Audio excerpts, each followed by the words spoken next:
ایمان۔ اب یہاں زمین و آسمان کا فرق آ جائے گا۔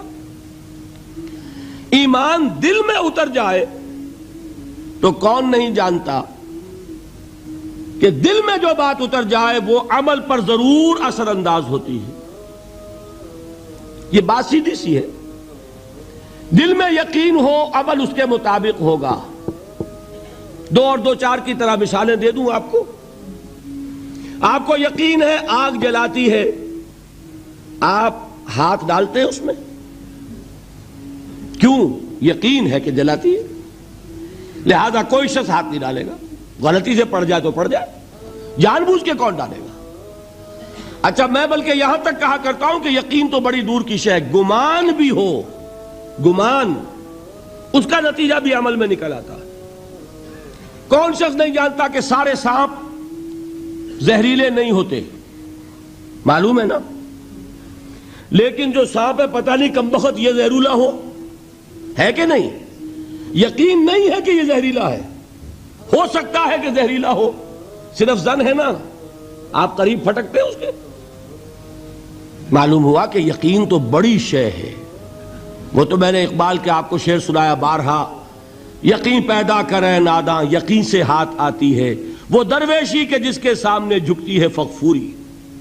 یہ اولیاء اللہ کون تھے؟ صاحب یقین ہی تو تھے، اور کون تھے؟ جن کے سامنے بادشاہ جھکتے تھے۔ شیخ عبد القدوس گنگوہی رحمت اللہ علیہ کس زمانے میں تھے؟ یہ ابراہیم لودھی اور اکبر کا زمانہ، بابر کا زمانہ، جب جنگ ہوئی ان کے مابین۔ ابراہیم لودھی چل کر آیا ہے کہ بابر آ گیا ہے، میں جا رہا ہوں مقابلے کے لیے، پانی پت کی پہلی جنگ ہونے والی ہے، میرے لیے دعا کر دیجئے۔ فرماتے ہیں ذرا ہٹ جاؤ، ہماری دھوپ چھوڑ دو۔ دعا نہیں کی اور وہ شکست اس نے کھائی، مارا گیا۔ ان سے بھی پہلے کی بات ہے، نظام الدین اولیاء رحمت اللہ علیہ 7 بادشاہوں کا زمانہ دیکھا ہے۔ کسی بادشاہ سے ملنے کا تو خیر سوال ہی نہیں، اس کے پاس جانے کا سوال نہیں، کسی کو اجازت نہیں دی حاضر ہونے کی۔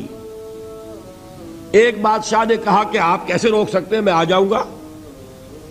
تو جواب یہ لکھوایا ہے کہ درویش نے اپنے گھر کے 2 دروازے رکھے ہوئے ہیں، بادشاہ ایک دروازے سے داخل ہوگا، درویش دوسرے سے نکل جائے گا۔ بادشاہ چاہتا ہے اذن باریابی، اور سلطان الہند پھر کون ہوا؟ سلطان الہند تو پھر نظام الدین اولیاء ہوئے، جس کی قدم بوسی کے لیے بادشاہ آنا چاہتا ہے اور وہ اجازت نہیں دے رہے، اس لیے ان کا نام ہے سلطان الہند، حضرت نظام الدین اولیاء رحمت اللہ علیہ۔ تو یہ جان لیجئے۔ ایک اور کا واقعہ ابو علی قلندر کا، نواب ٹونک نے جاگیر کے لیے ایک وثیقہ بھیج دیا، ہم نے آپ کی خانقاہ کے لیے اتنے گاؤں کی جاگیر لکھ دی۔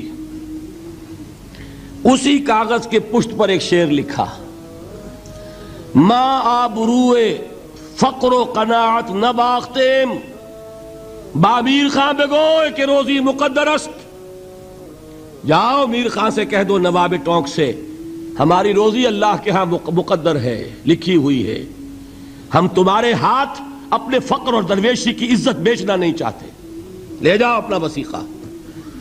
کون تھے یہ؟ صاحب یقین۔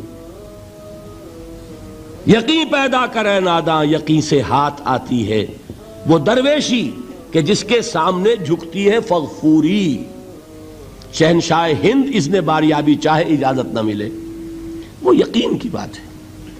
آپ سوچئے یقین پیدا ہو جائے تو کیا ہوگا؟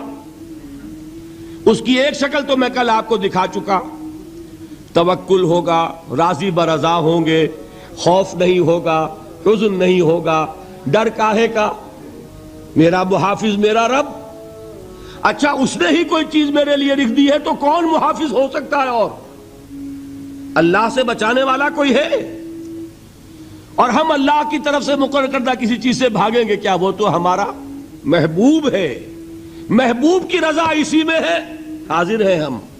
نہ شبد نصیب دشمن کے شبد ہلاکے تیغت، سری دوستاں سلامت کے تو خنجر آزمائی۔